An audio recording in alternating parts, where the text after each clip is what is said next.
Halo Bebaners dimanapun kalian berada, kembali berjumpa dengan saya Ahmad Jackie Chen. Gimana kabar Anda semua? Sehat? Mental aman? Gimana? Masih suka tidur sambil merem? Kali ini saya akan merangkum sebuah film terbaru yang berjudul Kepiting Hitam yang dirilis 22 Maret lalu. Tanpa banyak spoiler, takut ceritanya menjadi tawar seperti air tawar, kita langsung saja to the point. Diharapkan sebelum menonton pastikan dulu menjauh dari keramaian, simetriskan posisi rebahan, kencangkan celana dalam, kita langsung saja ke alur cerita. Eits, sebelum lanjut ke alur filmnya, di sini saya memberikan informasi yang sangat penting. Bagi kalian yang lagi nyari outfit ala anak milenial saat ini, silahkan klik link yang ada di deskripsi. Di sana terdapat banyak outfit yang bisa kalian pilih mulai dari wanita sampai pria. Outfit pilihan kita yang tentu cocok bagi kalian karena selain keren, harganya juga murah tapi berkualitas. Dan paling penting, wajib kalian punya di era saat ini. Kalau sudah, yuk kita ke alur cerita. Di negara Swedia, kita diperlihatkan dengan seorang ibu dan anak yang hendak melarikan diri dari keadaan perang di negaranya. Si ibu bernama Caroline Ed, sebut saja Ed, dan anaknya bernama Vanya. Kala itu mereka terjebak macet di sebuah jalan tol. Semua tampak biasa saja, namun semua berubah ketika dari kejauhan mereka mendengar suara tembakan dan beberapa orang lari ketakutan. Di sana mereka melihat tentara musuh yang ternyata telah menginvasi wilayah itu. Mereka menembak warga pribumi secara brutal. Melihat kejadian itu, Ed dan Vanya anaknya segera bersembunyi di dalam mobil. Namun sayang keberadaan mereka diketahui dan tentara musuh itu membawa Vanya anaknya.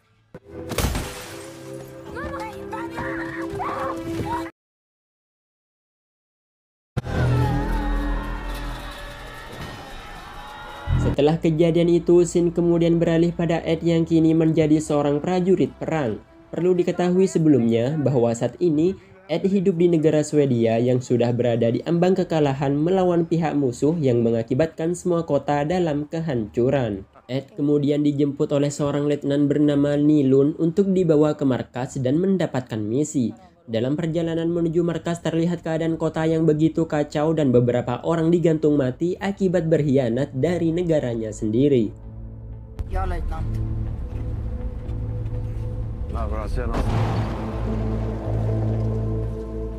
Bukannya dibawa ke markas, Ed justru dibawa ke tempat yang berbeda. Ed mulai menaruh curiga pada letnan yang membawanya. Ia pun keluar, namun tiba-tiba ia diserang oleh warga setempat yang ingin menjarah barang-barang miliknya.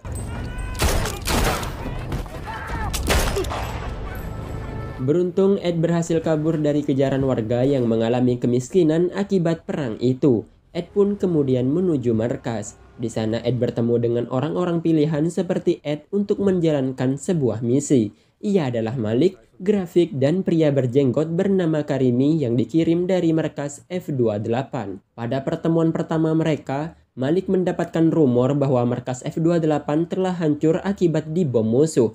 Mendengar itu Karimi sedikit shock karena bagaimanapun juga markas F28 adalah daerah kelahirannya. Mereka berempat kemudian dipanggil oleh kolonel mereka yang bernama Kolonel Rad. Di sana mereka dijelaskan setiap rinci misi yang akan diberikan. Misinya adalah para prajurit pilihan itu diberikan tugas untuk membawa 2 kapsul berisi barang penting ke pusat penelitian yang terletak di kota bernama Odo yang jaraknya 185 km. Kolonel Rad juga menjelaskan bahwa barang yang ada di kapsul itu dapat mengakhiri perang dan ini adalah satu-satunya cara melawan pihak musuh. Dan satu-satunya cara membawa kapsul itu ke kota Odo adalah melewati lautan yang kini berubah menjadi lapisan es akibat musim salju yang lebat dengan menggunakan sepatu seluncur es. Mereka juga ditugaskan untuk melakukan misi di malam hari dan berhenti di siang hari agar pihak musuh tidak mengetahui pergerakan mereka, di mana misi itu diberi nama Operasi Kepiting Hitam atau Black Crab.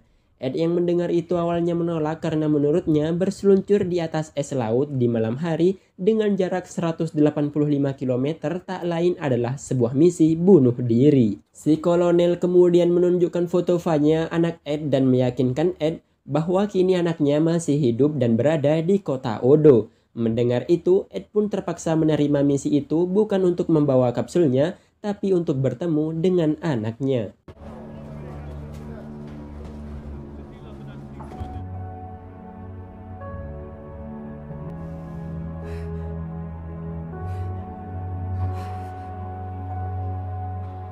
Mereka pun kemudian diberikan peralatan yang dibutuhkan seperti sepatu luncur, rompi tempur, amunisi, obat-obatan, dan sebagainya. Misi itu dipimpin oleh letnan wanita bernama Forsberg. Sin kemudian flashback mengingat saat-saat Ed sedang bersama dengan Vanya, anaknya.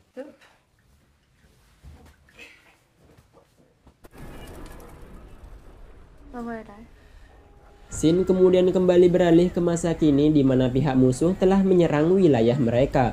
Keadaan itu mendesak para prajurit untuk menjalankan misinya saat ini juga.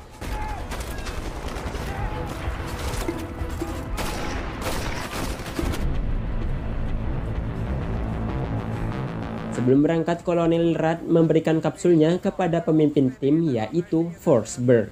Mereka juga kedatangan anggota baru yaitu si Nilun, letnan yang tempo hari bersama dengan Ed untuk menjalankan misi ini juga. Ed terlihat sedikit kesal akan kedatangan Nilun karena akibat Nilun, Ed diserang oleh warga. Dan akhirnya misi operasi kepiting hitam pun dimulai.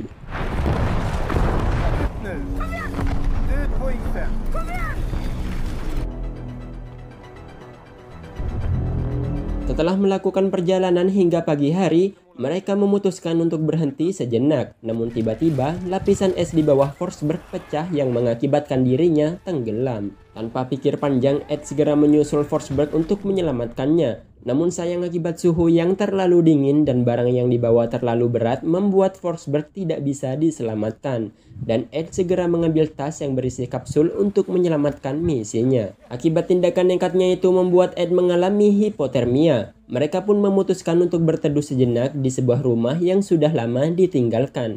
Tujuannya untuk menghangatkan badan Ed yang semakin lama semakin tidak stabil.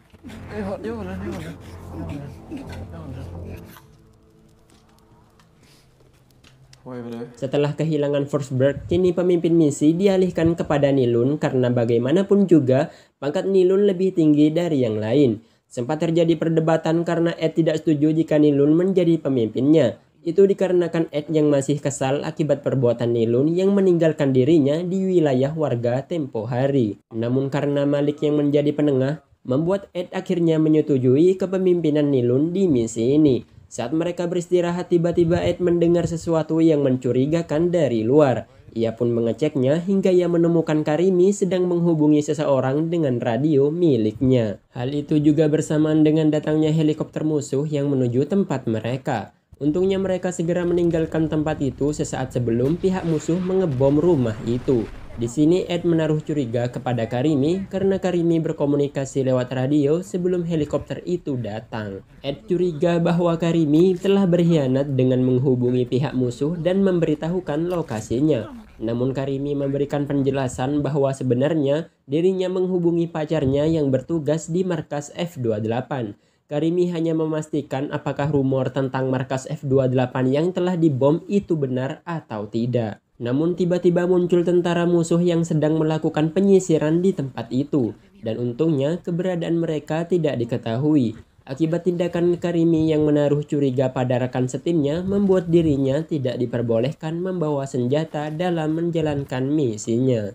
Misi pun kembali berlanjut mengitari laut yang telah ditutupi lapisan es itu. Hingga saat hari sudah petang, tiba-tiba Karimi tersandung oleh sesuatu.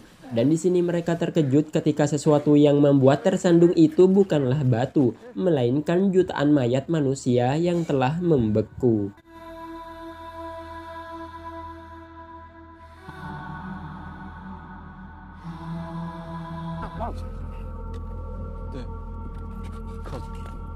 Akibat perang yang terjadi membuat jutaan orang harus bertahan hidup walaupun dengan cara membunuh satu sama lain.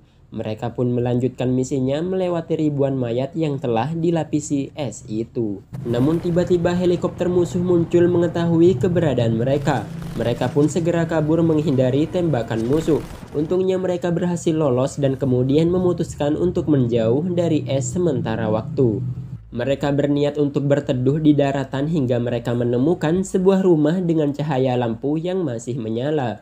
Mereka kemudian pergi ke rumah itu yang ternyata rumah itu dihuni oleh pasangan lansia. Mereka disambut dengan harmonis oleh pasangan lansia itu hingga Ed menemukan sebuah senjata api di bawah meja itu. Dan tiba-tiba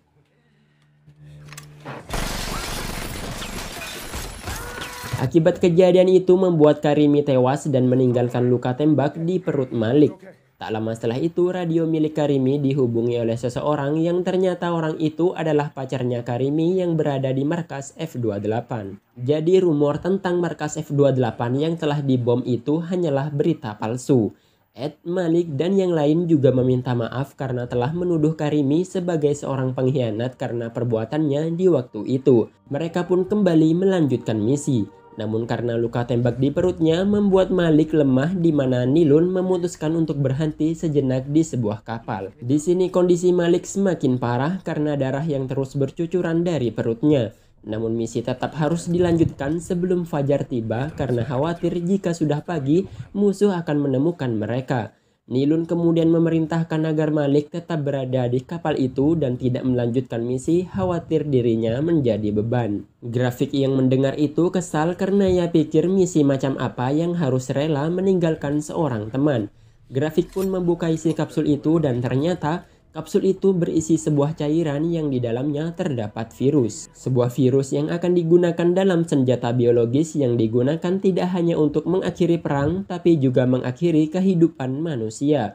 Mengetahui hal itu, Nilun dan Grafik pun terkejut karena tanpa disadari, mereka sedang menjalankan misi untuk memusnahkan manusia. Di sini mereka dilanda dilema antara melanjutkan misinya atau tidak. Saat Ed mengecek kondisi di luar, ia melihat helikopter musuh semakin mendekat yang mengharuskannya segera melakukan pergerakan. Namun saat ia akan memberitahunya, tanpa diduga Malik sudah tewas dengan cara bunuh diri. Di sini Grafik dan Nilun sepakat untuk tidak melanjutkan misinya dan kemudian menghancurkan kapsulnya. Namun Ed justru memilih untuk tetap melanjutkan misinya walaupun seorang diri. Ed pun melanjutkan misinya hingga ia tiba di lapisan es yang lebih tipis dan mengharuskannya memperhatikan setiap langkahnya. Namun tiba-tiba lapisan es pecah yang membuatnya terjebak. Untungnya Grafik dan Nilun menyusul dan menolongnya.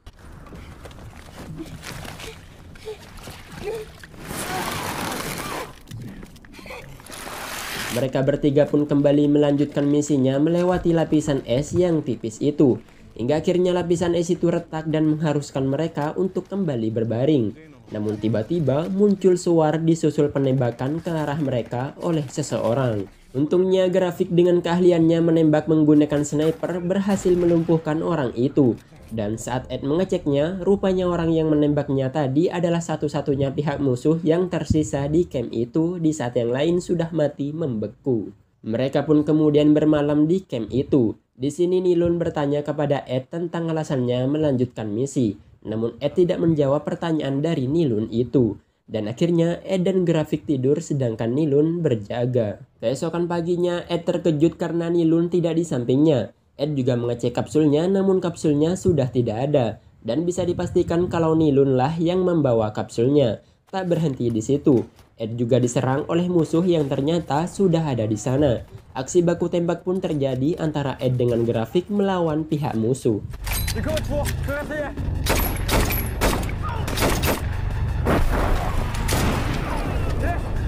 Hingga di suatu momen, saat Ed akan melemparkan granatnya, tiba-tiba tentara musuh menembaknya yang membuat granatnya terjatuh.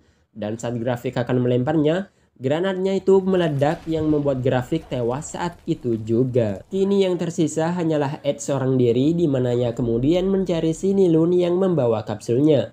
Hingga di perjalanan, Ed berhasil mengejar si Nilun yang hendak menghancurkan kapsulnya.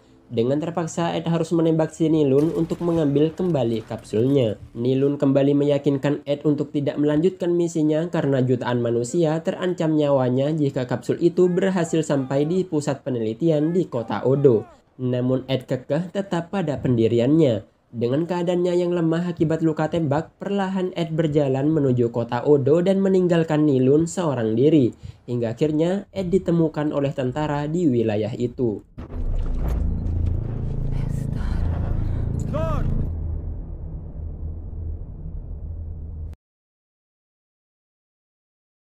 Saat Ed sudah tersadar, kini ia sudah berada di rumah sakit.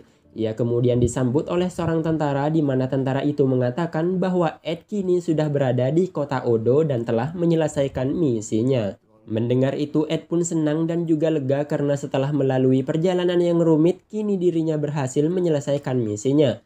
Terlihat juga di antara tentara itu terdapat si Nilun yang ternyata masih hidup karena juga diselamatkan. Ed pun disambut sebagai pahlawan dan juga diberi penghargaan. Namun itu semua tak berarti karena alasan sebenarnya Ed melakukan misinya tak lain adalah untuk bertemu dengan anaknya. Ed pun menagih perkataan Kolonel Rudd yang mengatakan kalau putrinya ada di sana. Ed meminta agar dirinya dipertemukan dengan anaknya. Namun kolonel wanita itu mengatakan bahwa sebenarnya Kolonel Rudd berbohong. Fanya, anaknya Ed, tidak pernah berada di kota itu. Kolonel Rudd mengatakan hal itu tak lain agar Ed termotivasi untuk menjalankan misinya. Mengetahui dirinya dipermainkan, Ed pun mengamuk dan memukul kolonel wanita itu. Ia pun menangis bahwa apa yang dilakukannya hanyalah sia-sia. Dan dari situ Nilun akhirnya juga mengerti alasan sebenarnya Ed tetap dalam pendiriannya menjalankan misinya.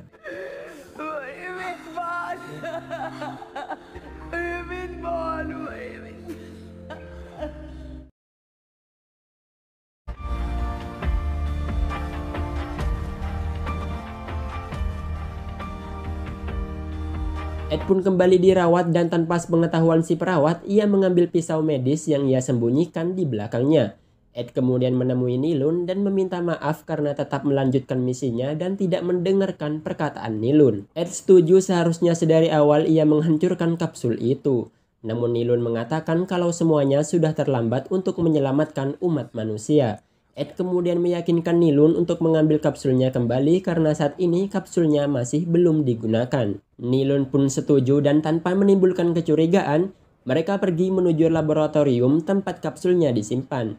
Di pintu laboratorium, mereka dicegat oleh dua penjaga yang tidak memperbolehkan mereka masuk. Dengan pisau medis yang dibawanya, Ed kemudian membunuh kedua penjaga itu. Segera mereka masuk dan meminta kapsulnya ke salah satu petugas laboratorium.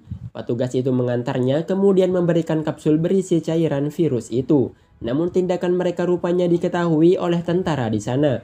Karena posisinya yang terpojok membuat Ed berniat meledakkan virusnya saat itu juga. Namun petugas itu mengatakan akan berbahaya jika Ed meledakkan virusnya saat ini. Itu dikarenakan virus itu harus diledakkan jauh dari manusia agar tidak terjadi infeksi pada manusia yang lain. Ed dan Nilun pun segera keluar dengan menyamar menjadi petugas laboratorium. Namun di perjalanan menuju evakuasi, jahitan luka tembak yang dialami Ed rupanya sudah robek yang membuat darahnya terus bercucuran. Kondisinya pun semakin lama semakin lemah hingga saat sudah berada di luar, Ed sudah tidak mampu lagi untuk berdiri. Nilun pun segera meminta tempat di helikopter itu untuk mereka berdua. Namun sayang, Ed yang berada di luar sudah dikepung oleh para tentara. Ed pun mengancam mereka dengan meledakkan virusnya. Nilun yang melihat hal itu tidak bisa berbuat apa-apa lagi. Dengan berat hati, Nilun meninggalkan Ed di sana. Ed pun kemudian berjalan perlahan menuju tepi bangunan yang sangat tinggi itu.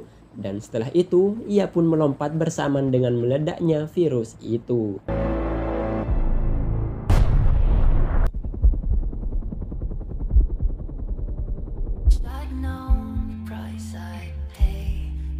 Di akhir film kita diperlihatkan scene yang sangat sedih di mana akhirnya Ed bertemu dengan anaknya di surga.